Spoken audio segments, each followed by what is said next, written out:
Time to get the air conditioning, the vintage air Gen 4 system, heater, AC system hooked up, get the fans hooked up. Been getting some help from the forum on how to do this. Electrical, remember, is not my strong suit, so I'm struggling with how the relays tie into the relays from the fans, but I think I got it dialed in now. You know, on the trinary switch they call this. Not understanding exactly what it all does, just trying to get it hooked up, following this sheet that came with the unit. So, you know, the grounds and the positive, that's pretty straightforward. Shows a green wire coming off one relay going to the heater control valve, which I got that ran back there.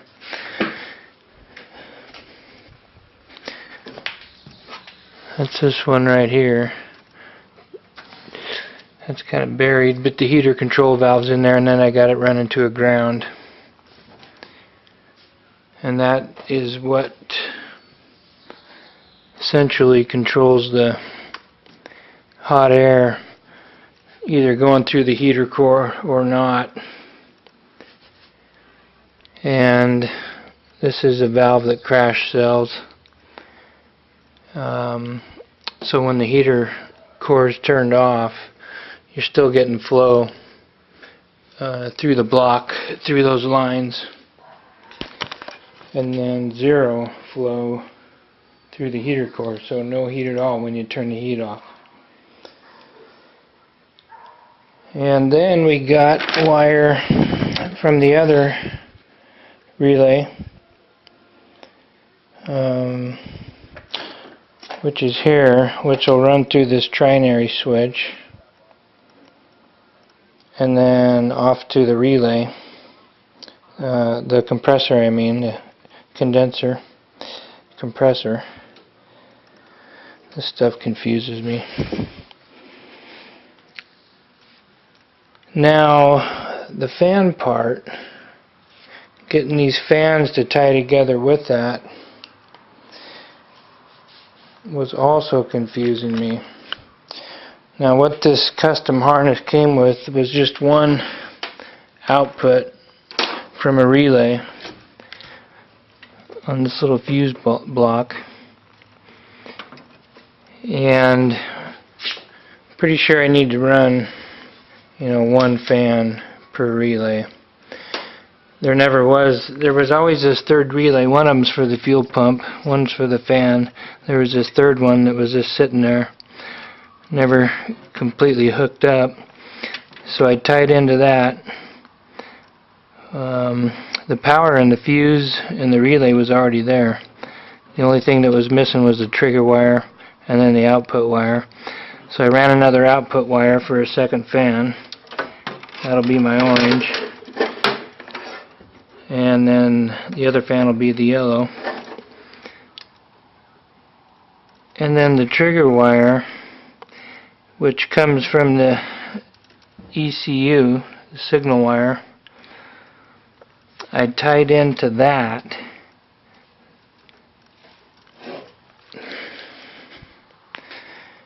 And then that will come into this trinary switch.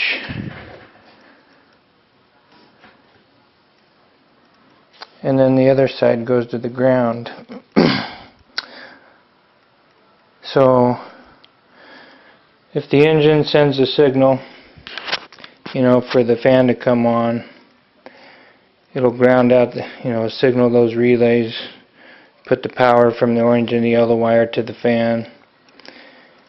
Otherwise, if the AC is turned on, from running that signal wire from here to there, then it will trigger that relay, turn on the fans. So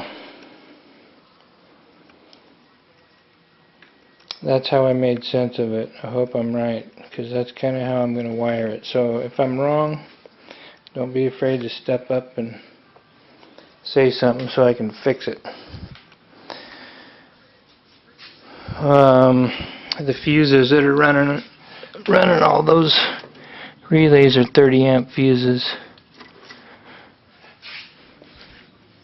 So I figure that should be good for the motor and for the fuel pump. Doesn't seem like it should need any more amps than that. So I think I got that under control. I'm going to go ahead and get that wired up, and then that part will be done. And I finally got some more of my mega cells. I got way more than I need, but I'm going to use 1, 2, or 3 more of those. Hook up down here and get that area tidied up. Got my key fobs, this has 3 pages, so you're going to have 3 pages of different functions for these buttons, you know, roll the windows up and down, turn the blinkers on, you know, or turn your radio on, whatever you want, turn the AC on. So that'll be neat to get that rolling.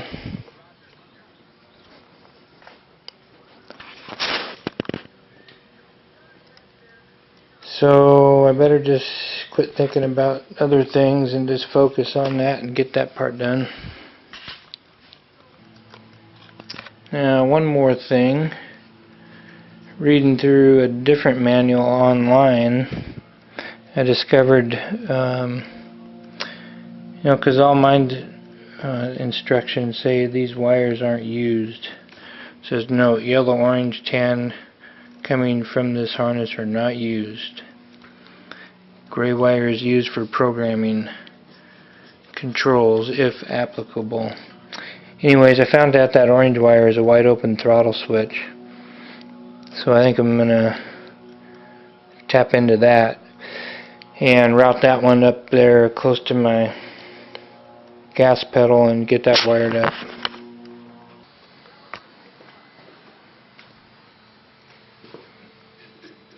This stuff is looking a little bit better. Got some more of the mega fuses and dialed that stuff in a bit. Rerouted a couple of the hot wires I had coming out of here. I decided to bring them all this way, keep them all in one spot.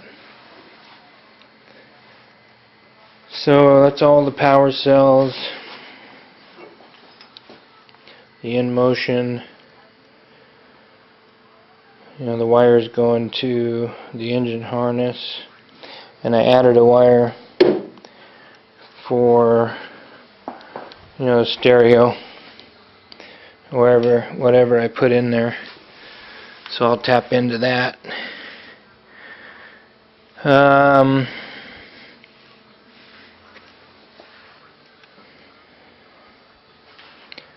think I about got everything dialed in the way I want it.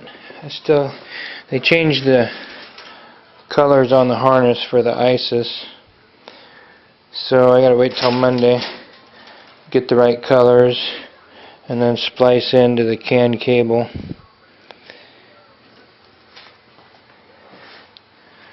And then my air will be hooked up, and there's all the power cell and the in motion. That side's done. So I think now I'm going to start setting some dash pieces on there and figuring out the gauges and get the gauge cluster harness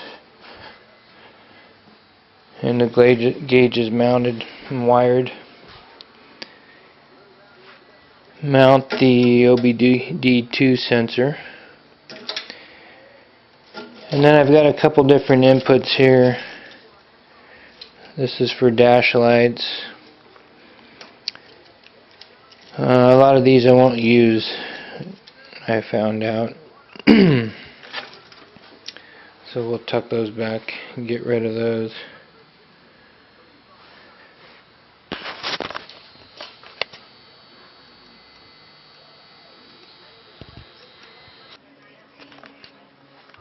Got some interior pieces in there. I needed to find out exactly where the gauges were going to be. So I think I'm going to get those wired up next. And so I had to, get everything lined up in the dash, in between the bars. Looks like that is where it wants to go pretty much. Gonna be good enough. So put the wheel on there.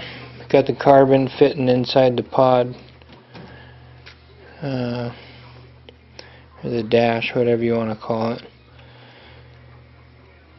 So I'll be able to see where I want the gauges. Put those in there. There are the gauges right there. RPM, mile per hour, fuel, water temp, and oil pressure.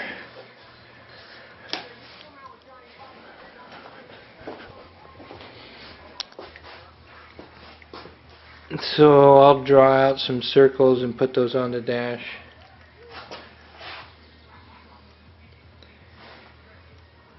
And then cut some holes in there and tear that stuff back out of there and start wiring up the gauges. There's the gauges. Had this piece trimmed out so it'll miss my telescopic wheel and the tilt wheel. So when that goes in and out and tilts, I got it to clear that piece. So it's probably a good thing to get that dash in there. Make sure nothing's going to be in the way. Which everything seems like it's going to be fine. So I'll probably take that stuff back out of there, get the gauges wired, and